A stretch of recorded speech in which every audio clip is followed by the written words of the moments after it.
Então essa música alinhada à espiritualidade, para mim, sempre foi algo muito curioso, assim. Aos 14, 15 anos eu já estava dando aula para os pequenos. Eu sou apaixonado por futebol e eu olho mais o corpo do jogador do que a bola. Às vezes até esqueço a bola e fico vendo a riqueza que o corpo corporal, né? Corporal da música sul-africana. E foi ali que eu me encantei, assim, com essa dança que até hoje eu levo a pesquisa, que é o Gambo Dance. Há uns 6 anos atrás, eu descubro que o meu avô trabalhava em Minas, morreu soterrado, cavando estrada para Vale do Rio Doce. Muitas das vezes bati na porta de dizer, poxa, será que eu vou ter reconhecimento com a minha arte se eu passar pela universidade? E eu nunca conseguia ir. A minha mãe é a minha maior biblioteca para saber de onde vem as coisas. Tentando sobreviver no sentido da língua, mas ao mesmo tempo aprendendo a me comunicar ainda mais com o meu corpo. Claxon, vá, vá, vá, vá filosofia van. Claxon, vá, vá, vá, vá filosofia. Olá, eu sou Zé Guilherme e você está aqui comigo no Entre Meios, canal de entrevista, toda quarta-feira às 19 horas com uma personalidade nova. Um papo leve, informal e, por que não, divertido. E já que você está aqui, se inscreve no canal, clica no sininho para receber as notificações em primeira mão, curte e comenta. Hoje eu tenho a satisfação de receber aqui para um bate-papo comigo Rubens Oliveira, bailarino, coreógrafo e diretor artístico, atuando há mais de 20 anos.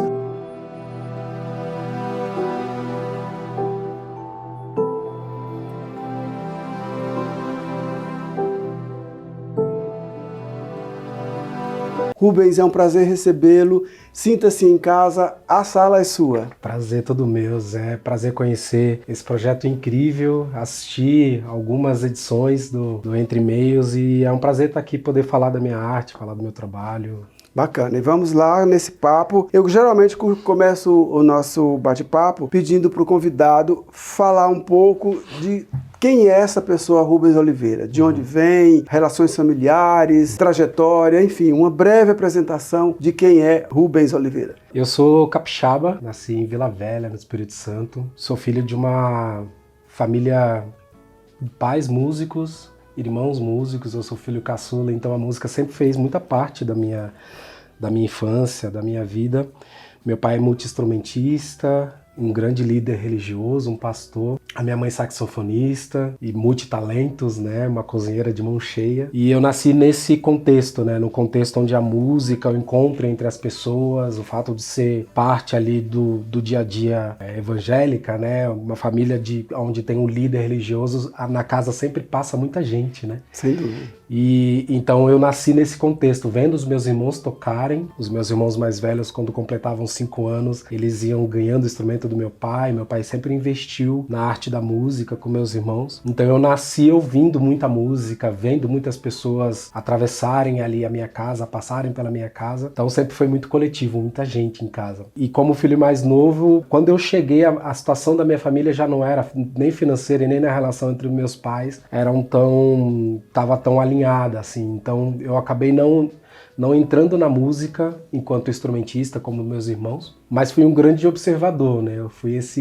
essa criança curiosa para saber por que aquele músico, como que aquele músico consegue soprar um negócio de metal e sair uma coisa tão incrível. Como que 3 dedos... Que mágica é essa, né? Que mágica é essa? Como que 3 dedos faz com que uma pessoa que está aqui do meu lado chore vendo a minha irmã tocar, né? Então essa música alinhada à espiritualidade, para mim, sempre foi algo muito curioso, assim. E aí eu venho para São Paulo com 12 anos de idade, já na periferia de São Paulo, no Campo Limpo. E aí, como toda a periferia de São Paulo, eu considero as periferias de São Paulo muito a união de pessoas do Brasil inteiro, do país inteiro, né? Pessoas que vêm atrás de emprego, de melhorias na vida. E essa junção acaba acontecendo um furacão de cultura, né? Na periferia tá tudo ali misturado. É muita informação, né? Muito conteúdo. Exato. E aí cada rua é uma língua própria, né? Os bares, as igrejas e os terreiros, tudo numa mesma rua. As manifestações de rua. Então ali foi o momento que eu descobri esse corpo mais como instrumento mesmo. Comecei a ver os meninos dançarem nas quadras, nas lajes, na calçada. E foi a primeira vez que eu tive contato com a dança como expressão de uma fala de um garoto periférico, até mesmo como expressão artística, né? Tinham vários grupos na periferia. Que idade você tinha? 12 anos. 12 anos. Sempre apaixonado por futebol, então eu brigava entre o futebol e essas manifestações, assim, mas para mim tudo era movimento, então sempre tava nessas... ia pra escola, o restante do dia era investimento em ver coisas, as pessoas dançando, e visitar outros grupos em outras ruas, outras quadras, e o futebol sempre fazendo muita parte ali. Então minha adolescência inteira foi esse percurso futebol, dança, e aos 14 anos eu entrei numa ONG chamada Projeto Arrastão, que fica lá no Campo Limpo. Acredito eu que o Arrastão é uma das primeiras ONGs de São Paulo, tem 55 anos o projeto, e é uma ONG que atende pelo menos 1.100 pessoas que passam por dia lá nessa ONG, apoiada por empresas e também pela prefeitura. E lá dentro eu também fui um adolescente atendido e também voltado para a arte, né? Então tinha um grupo de percussão, que é o Arrasta Lata, eu fui fazer parte desse grupo. Aos 14, 15 anos eu já estava dando aula para os pequenos, então eu sempre fui esse aluno educador, aluno professor, aluno que sempre, tudo que eu comia, rapidamente eu queria devolver para os menores, ensinar para os menores. Então essa foi esse interesse pela dança não chamou a atenção da tua família no sentido de dizer, esse está saindo do âmbito específico da música e indo para um outro terreno? Foi uma crise até para mim, assim, na adolescência, né? Porque realmente o meu sonho era ser músico. Tava ali, né? Tava tudo falando que a música seria a herança da família como um todo, né? Inclusive não tem ninguém da minha família, nem mais velhos e nem dos meus primos, ninguém dança, né? Então para mim foi mesmo uma novidade, tanto para mim quanto a minha família. Mas foi engraçado, porque a minha família sempre acompanhou essa coisa com futebol, né? Acho que o futebol deu esse entendimento para minha família que ele sempre foi esse menino muito corpo, né? Jogava bola desde pequeno, então acabou que foi fluido essa passagem. E futebol é uma dança, né? Exatamente. Se for parar para pensar na especificidade do jogo de futebol, é uma dança. Exatamente. O tempo todo, uma dança solo, em dupla, em trio, em quarteto, enfim, é sempre um movimento que de certa forma remete para a dança, né? Exatamente, eu sou apaixonado por futebol e eu olho mais o corpo do jogador do que a bola, às vezes até esqueço a bola e fico vendo a riqueza que o corpo corporal, né? Corporal, principalmente os jogadores brasileiros do mundo inteiro, né? Acho que a gente no Brasil, de fato, a dança e o esporte, não só o futebol, mas a dança e o esporte, ela faz muito parte da nossa cultura como expressão mesmo. É a coisa da malemolência, né? A malemolência brasileira que a gente herdou dos nossos ancestrais africanos, indígenas, etc. É uma mistura bastante poderosa, né? Então traz esse movimento que é um movimento não só corporal, mas um movimento inclusive social e político, né? O brasileiro precisa ter muito jogo de cintura, dançar muito para conseguir sobreviver. Exatamente. Naquela época da adolescência, eu vi que o que me fez sobreviver foi me atrelar a essas expressões, né? Tanto o futebol quanto a dança, porque ela ocupa um lugar no adolescente, principalmente o adolescente da periferia, ela ocupa um lugar muito importante que é trazer a consciência de identidade, né? De pertencimento, de território. Eu fico fazendo essa volta sempre, assim, tô chegando no meu aniversário, então sempre fico fazendo essa revisão na vida, né? E para mim, de fato, a adolescência foi um momento muito, muito importante hoje para minha vida adulta, para minha carreira. E formalmente, você chegou a fazer uma formação como bailarino, como dançarino, uma formação formal, uma escola de dança? Eu não considero, quer dizer, no mercado não se considera muito uma formação porque não tem... Deixa eu contar, que foi aos meus 17 anos eu entrei na companhia do Ivaldo Bertazzo. No projeto, era projeto até então. Ele tinha acabado de sair do Rio de um projeto incrível com a Maré. E aí ele resolveu fazer aqui em São Paulo um projeto social aliado ao Sesc São Paulo. E aí eu fiz essa audição e entrei para esse projeto que a ideia era durar 1 ano de formação. E aí no final desse 1 ano tinha que ter um espetáculo de apresentação. E esse espetáculo foi o Samoad, estreado no Sesc Belenzinho em 2004, se eu não me engano.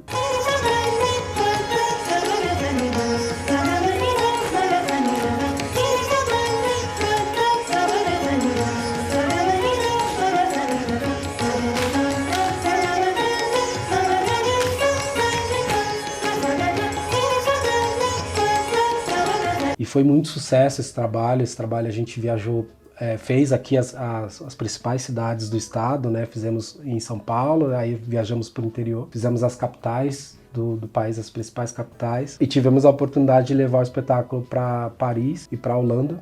Tenho muito, eu fico até meio assim de falar, mas eu tenho muito orgulho de mim, porque eu ultrapassei barreiras e limites que eu não achava que conseguiria, entendeu? O orgulho de me reconhecer, fechar o olho e entrar dentro de mim, ver que eu consigo e ver que eu tenho até mesmo essa perspectiva de que eu posso muita coisa, de que a vida não se resume ao pouco, né? A vida você consegue o que você quer. Então foi de fato uma enxurrada de informação em pouco tempo, né? Em 2 anos, aquele menino que achava que a dança era ainda um lazer.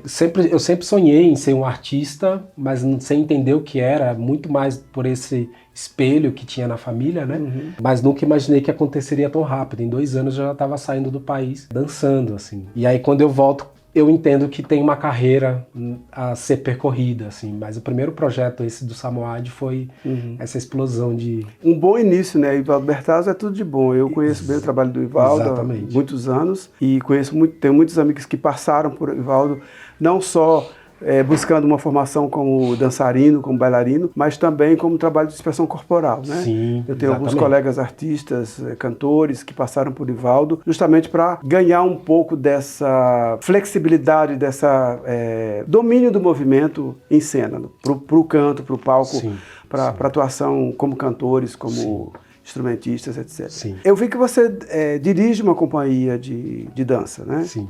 Conta um pouco pra gente desse o Gambo Dance Brasil, falando do Ivaldo, o Gambo Dance nasce da minha pesquisa dentro da companhia do Ivaldo.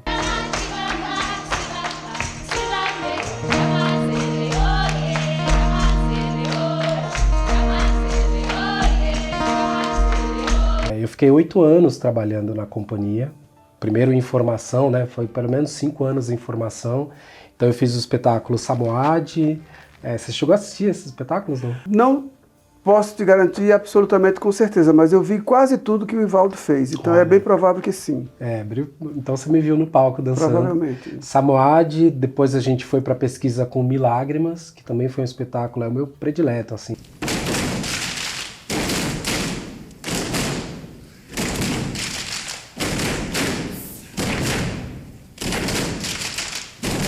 Um espetáculo que mistura a cultura sul-africana com a música popular brasileira. Então era um grupo de a capela que chamava Cova Brothers, que ele convidou para estar aqui em São Paulo, ensinando pra gente, pra companhia. E aqui a gente tinha músicos como Sapopemba, como Ari Colares, Benjamin Taube, que nessa junção, Arthur Nestrovski, nessa junção da música popular brasileira com a música sul-africana.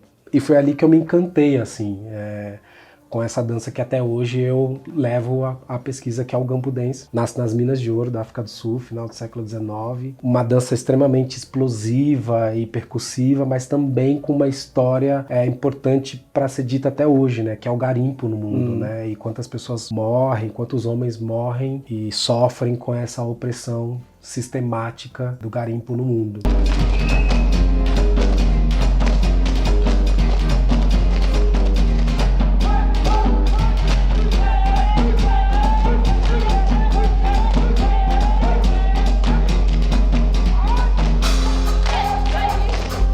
Um assunto que pra gente tá bem presente no momento, né? Exatamente. Que inclusive no meu processo de pesquisa, né, faz 15 anos que eu pesquiso o trabalho do Gambu. Há uns 6 anos atrás eu descubro que o meu avô trabalhava em Minas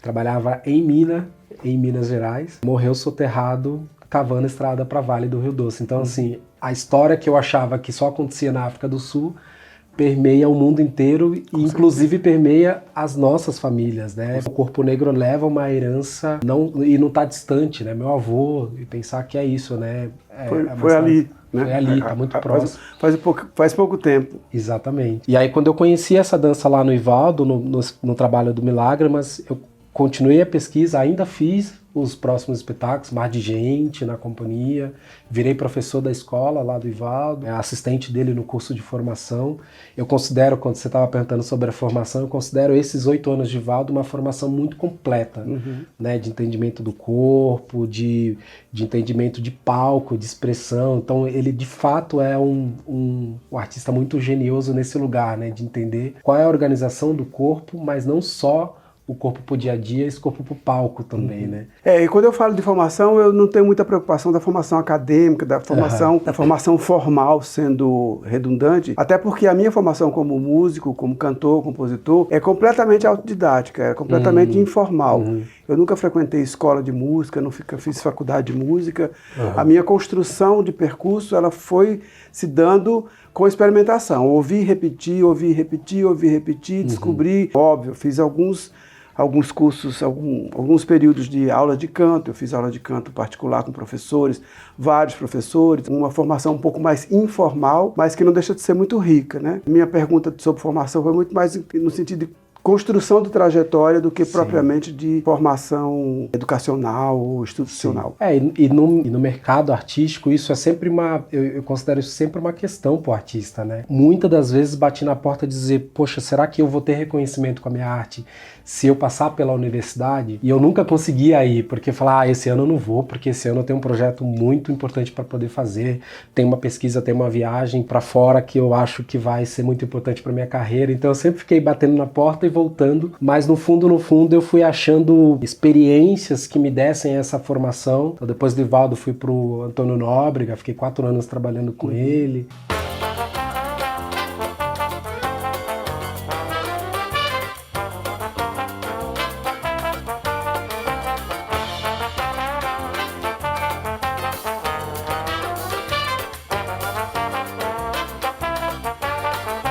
E são artistas que na sua rede tem outros artistas que agregam muito na formação, né? E chegou uma hora na minha carreira que eu falei, gente, isso daqui é muito mais rico, muito mais importante, porque é a experiência diária. É o exercício do dia a dia, né? Exatamente. Eu sempre lembro, frequentemente, quando falo dessa questão do percurso, da trajetória, de frases da Maria Bethânia, quando ela fala, por exemplo, do tempo que ela cantava nas boates no Rio de Janeiro e que as pessoas estavam lá sentadas, bebendo, fumando, beijando, namorando, e ela estava lá no palco exercendo o ofício, aprendendo, errando, porque ninguém estava prestando atenção, podendo errar, podendo acertar. Então esse exercício, pelo menos para nós da área do canto, esse exercício de estar no palco, ter esse compromisso da cobrança formal, ele é muito rico. Eu acalmei meu coração quando eu comecei a ser chamado pelas universidades para poder falar sobre a minha arte, ou até mesmo dar aula, ou fui tese de mestrado e doutorado de algumas pessoas que estavam pesquisando sobre corpo e dança e foram atrás de mim. Então,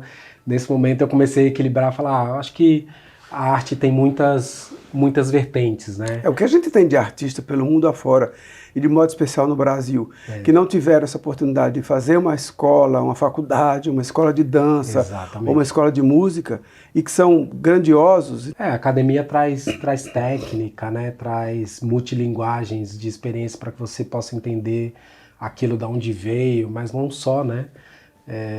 A minha mãe é a minha maior biblioteca para saber de onde vem as coisas. Então, a gente também abrir um pouco mais o campo do olhar para poder achar as suas verdades, né? Com esse percurso que você fez, você já comentou alguma coisa, você teve a oportunidade de viajar por vários países levando trabalhos. Como é que foi essa experiência de estar fora? Você viajou, acho que com o Ivaldo, e teve outras oportunidades no exterior. Conta um pouco dessa experiência.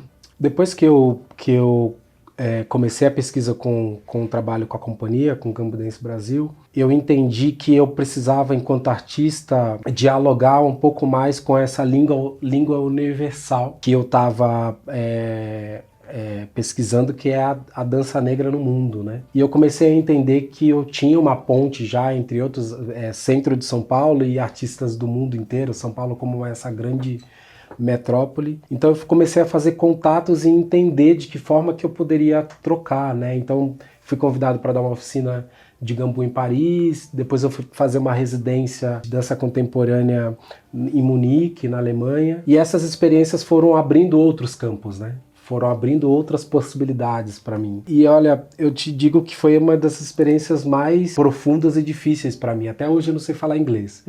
Então, dos 7 países que eu fui na minha vida, todos eles eu fiquei 30 dias, 45 dias, tentando sobreviver no sentido da língua, mas ao mesmo tempo aprendendo a me comunicar ainda mais com o meu corpo, porque era o que eu tinha de linguagem, era o que eu tinha de troca até, né? Para falar com uma pessoa que não entende a minha língua. E eu tava ali, jovem, ansioso para poder dizer tudo que eu sou, tudo que eu já fiz, tudo que eu penso na vida.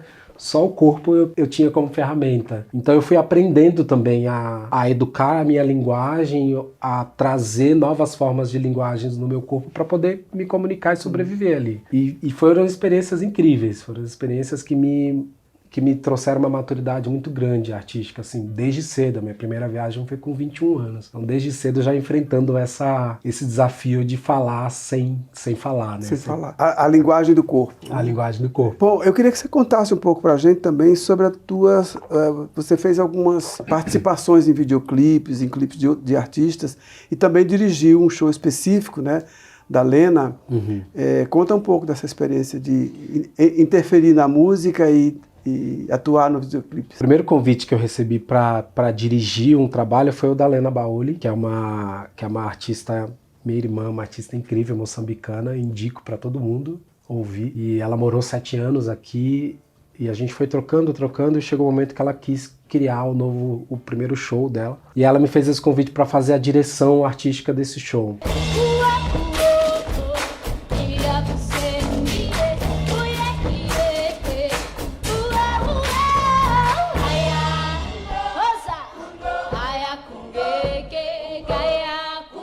E foi muito incrível, porque, como eu te falei, né, sempre o meu diálogo com música sempre foi muito potente, assim. Desde quando eu me vi coreógrafo e diretor, muito cedo, eu sempre trazia músicos para que a música criada do meu trabalho fosse mais original possível, tivesse mais movimento possível junto com a dança que eu estava sugerindo. Então, quando ela me convidou, era ela e mais 7 cantores no palco, mais 3 músicos no palco, a ideia era fazer com que o show de música fosse interativo ao nível que o público se sentisse pertencente daquilo, e não só um público passivo ouvindo música, que também é muito legal, né? Eu adoro ir assistir um show e só ouvir e ver a performance do artista. Mas ela, como uma artista moçambicana onde a música e o corpo estão sempre juntos, né? Tá sempre junto, ela me trouxe esse convite, assim. E foi um portal muito, muito incrível para mim. A partir dali eu fui sendo convidado por outros artistas. Eu fiz agora, recentemente, a direção e coreografia com 50 bailarinos pro clipe do Baiana System, antes da pandemia, né? Um ano antes da pandemia, que é o clipe Saci. Placa, placa, nota, placa, pupila dilata, no navio pirata.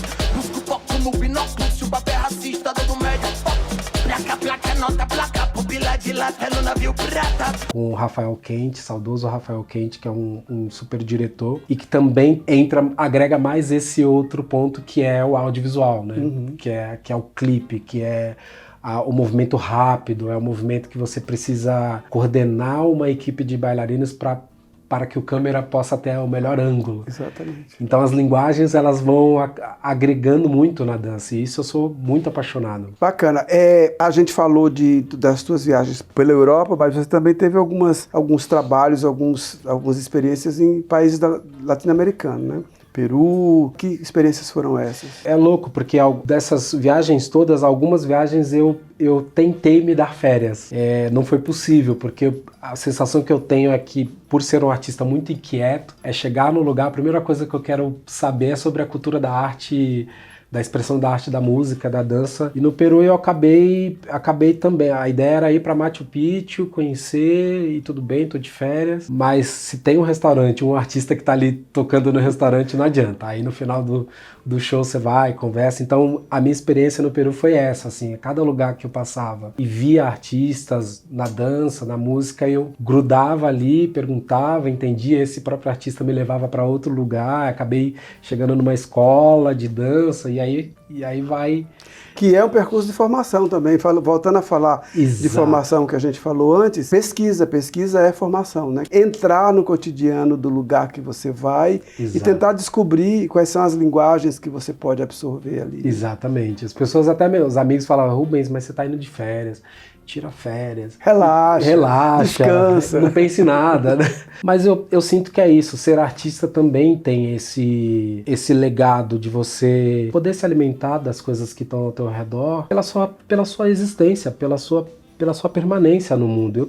Eu adoro conhecer pessoas, eu adoro conhecer a história das pessoas pela comida que a pessoa faz. Então, se disso vai virar espetáculo ou não, é outra coisa. Mas ter essa leitura de mundo a partir do encontro com as pessoas, pra mim é muito rico. E eu não sei se isso é só do artista. Acho que é da pessoa sensível, da pessoa que gosta pessoa do mundo. Curiosa. Quem tá curioso, quem tá no mundo e não está de passagem, fica curioso, né? E aí a gente corre atrás de expandir horizontes. Como é que foi a tua experiência com o período de pandemia, pós-pandemia? Como é que vem sendo isso? Olha, eu realizei um sonho antes da pandemia, que era ter um espaço, assim, esse processo de 20 anos da minha carreira, eu fui entendendo que todos os projetos que eu tinha davam para aglutinar num lugar só. E aí eu criei abri um espaço chamado Comuns, que hoje é uma produtora criativa do movimento. Porque eles fazem música para ser sentida com o corpo, para ser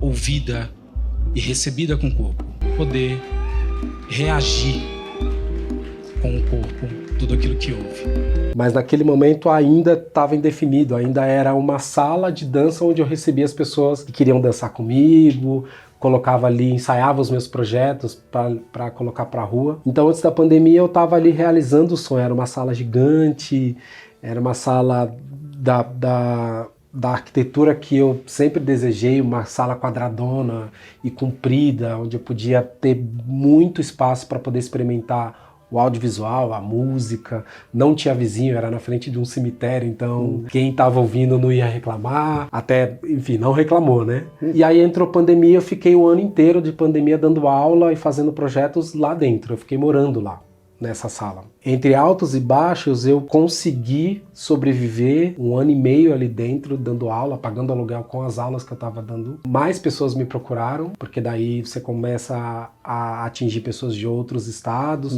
inclusive outros países, outras pessoas de outros países faziam aula comigo online. Mas também foi muito difícil pensar em fechar, né? Então, chegou um momento que as coisas já estavam se abrindo, as portas abrindo, e muita gente não tinha dinheiro para pagar a aula de dança. Então, assim, pagaram enquanto estava na pandemia para poder sobreviver fisicamente, emocionalmente, mas depois todo mundo precisou cuidar das suas tendências, né? Então eu tive que fechar, assim, foi uma dor muito grande fechar, porque é isso, quando você constrói esse trajeto para um sonho, você sente que você está no começo da realização disso, você enfrenta esse momento de ter que dar uma pausa ou ter que criar um outro caminho. O que eu tinha era a certeza de que aquilo era muito potente, assim. Então quando eu fechei, fiquei o ano passado inteiro tentando entender o que aquilo que foi muito potente em mim, ter um espaço, as pessoas de muitos lugares passarem por lá, era aqui no centro, era mais ali perto da Vila Madalena, então era um lugar que tinha um trânsito muito fácil de pessoas de todos os lugares onde eu trabalhei. Então eu comecei a entender também a potência do meu trabalho.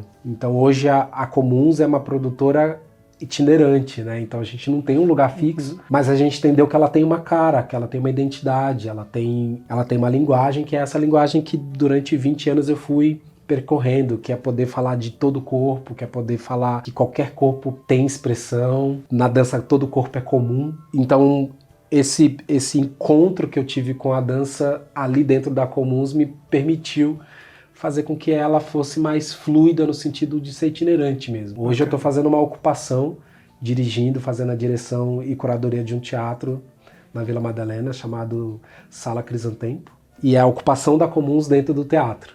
Então lá a gente vai fazer uma programação de dança incrível. Bacana. Ao longo do nosso programa, a gente tem mostrado aí algumas imagens de trabalhos seus, de movimento, né? De dança, movimento, como a gente possa denominar. A gente teria a possibilidade de ficar aqui horas a fio conversando, falando, divagando, pensando na vida, pensando nas possibilidades de expressão, tanto do ponto de vista da linguagem corporal, como da linguagem, da interseção da música com a dança, mas infelizmente a gente tem um tempo limitado. Espero que a gente possa ter a oportunidade de voltar a conversar outras vezes. Sim. Então eu queria agradecer muito a tua presença, a tua disponibilidade, a generosidade por estar aqui comigo e ter me dado o prazer de poder recebê-lo. Muito obrigado, e eu deixo uma palavra final aí que você queira deixar para os nossos espectadores aí. Eu que agradeço o convite, agradeço, como eu te disse no começo, eu assisti a alguns vídeos e é massa poder ver uma pessoa que se dedica a conhecer outros artistas e apresentar outros artistas para o público, né? E esse é um papel muito, muito bonito, assim. Eu sempre fico muito feliz de encontrar pessoas que são artistas e abrem espaços para outros artistas poderem apresentar. Como diz o bordão, tamo junto, né? Então, exatamente. Não tem muito porquê. Eu sou uma pessoa muito curiosa, então eu tenho muito prazer em poder conhecer trabalhos de gente nova e poder agora, com o canal, poder mostrar para as pessoas a existência dessas pessoas, né? São colegas que estão aí na batalha, sim, como eu, sim. Então é um prazer muito grande. Sim. Então obrigado pela tua disponibilidade. Obrigado vocês, obrigado quem está aí, obrigado quem assistiu, toda a equipe. Se eu puder dar um recado sobre o meu trabalho, siga lá minha página, Rubens Movimento, ou acomuns.com.uns. O segundo semestre está cheio de novidade, tem espetáculo novo. Eu considero que eu estou no ano dourado do meu trabalho. Todo ano dourado é o ano de pesquisa e criação de um novo trabalho. Bacana. Então, final do semestre, meio final do semestre, tem espetáculo novo com a companhia Gambo Dance Brasil. Fora isso, tem um monte de aula acontecendo, enfim. Tudo isso o pessoal pode acompanhar nas tuas redes sociais, né? Instagram. Isso. A gente vai pôr aí os endereços, aí os arrobas, os, né? Arrobas das redes sociais, para o pessoal acompanhar, se colocando a par do que vai estar acontecendo. Maravilha. Muito obrigado. Obrigado a você. Obrigado, gente. Esse foi mais uma entrevista do seu canal Entre E-mails. Hoje com Rubens Oliveira. Um prazer recebê-lo, conversar sobre esse percurso tão bacana desse coreógrafo, bailarino e educador do corpo. Já que você está aí, não esquece, toda quarta-feira, 19 horas, temos um vídeo com novidades, uma personalidade nova a cada semana. Aproveita, se inscreve no canal, clica no sininho para receber as notificações com antecedência, curte e comenta. Toda quarta-feira, 19 horas, um vídeo novo. Vem com a gente. E arriscou de novo a dança, o vento criança, abram as janelas, quero brincar de rodo e rede, de pios e moinhos. Oh,